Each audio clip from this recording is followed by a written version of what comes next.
Take it.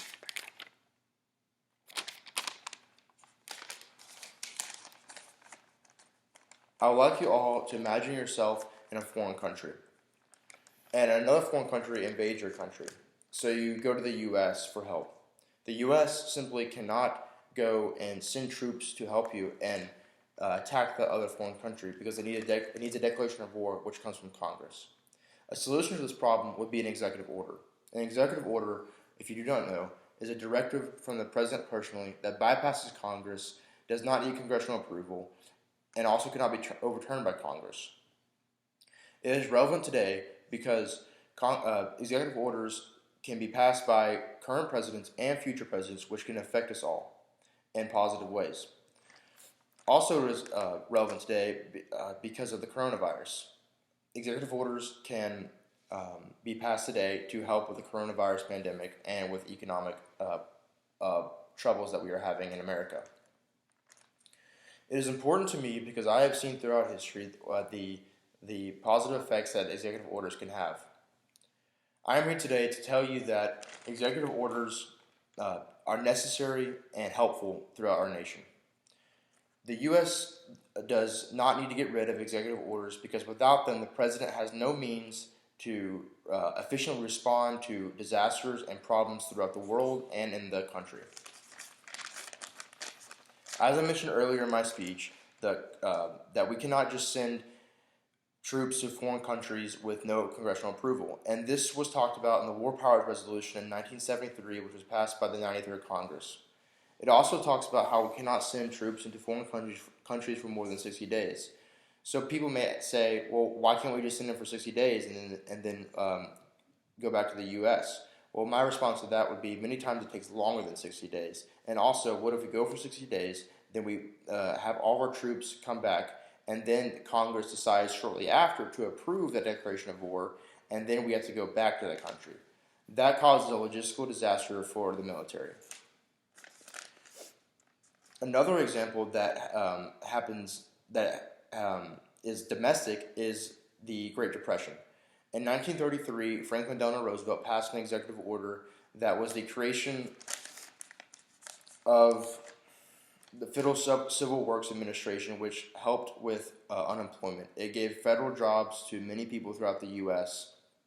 and helped the economic disaster at the time. Two other examples that I'm going to talk about are the Emancipation Proclamation and DACA. The Emancipation Proclamation is talked about by Christopher Teal in his article, The Emancipation Proclamation and U.S. Foreign Policy, which was published by American Diplomacy Publishers. This article talks about how the Emancipation Proclamation, which was an executive order passed by Abraham Lincoln, which is what freed the slaves in states of rebellion. Slaves, as I think we can all agree, shouldn't have had to wait on any congressional approval for the right to freedom. They should have just been given it, and Lincoln gave them that and efficiently with an executive order instead of waiting even longer on Congress to approve it.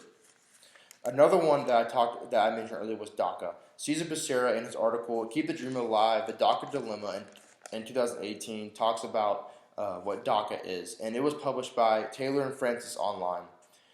DACA was an executive order passed by President Obama, and it gave illegal aliens who came across the border into America with their parents and had no decision on whether to stay or in their original country or to immigrate to the U.S. They gave them the means to go to college. They needed these means immediately because they could no longer wait on congressional approval of a law because these people were beginning to grow into the age where they would work and support themselves. However, with a college degree, they would be able to get better paying jobs and better support themselves. I'm now going to talk about two counter arguments that people may bring up. One is, as I mentioned, and as you can see here in the slide, that FDR passed many executive orders. And in the second slide, you can see that he passed more executive orders on average per year than any other president. And one of those, as I mentioned earlier, was to help with the unemployment. And another one is Executive Order 9066, which talks about how he was going to force Japanese Americans into internment camps and then relocate them across the country. Now, I would by no means agree with this executive order, and many people frown upon it today. And however, my rebuttal to that response is from the editors at History.com, and they talk about how that FDR was not the only one that supported this. In fact, he had pressure from politicians and government, people in the government, and from the military to enact this executive order. And another rebuttal that people talk about is Caesar Becerra talks about it in his article that I mentioned earlier about how executive orders aren't necessarily permanent, and that another administration can come along and get rid of it with their own executive order or change the policy. But my response to that is that if an executive order is good and people like it, then maybe Congress will make it into a law, and then it will be permanent. Finally, to sum up my points, I would like to talk about some of the things that I mentioned earlier in my speech. I hope we all have a better understanding of what executive orders are and why we need them and why they are necessary to efficiently respond to problems throughout the U.S. and other problems across the world. I would like to leave you all with a question. Imagine that you're a person in desperate need, whether that be financial need, or it's from a natural disaster, or it's from another foreign invading country, or other dilemmas. And you cannot wait on the slow, bureaucratic, congressional system of lawmaking. In fact, you would rather have an executive order swiftly help you. Which would you rather have? Thank you.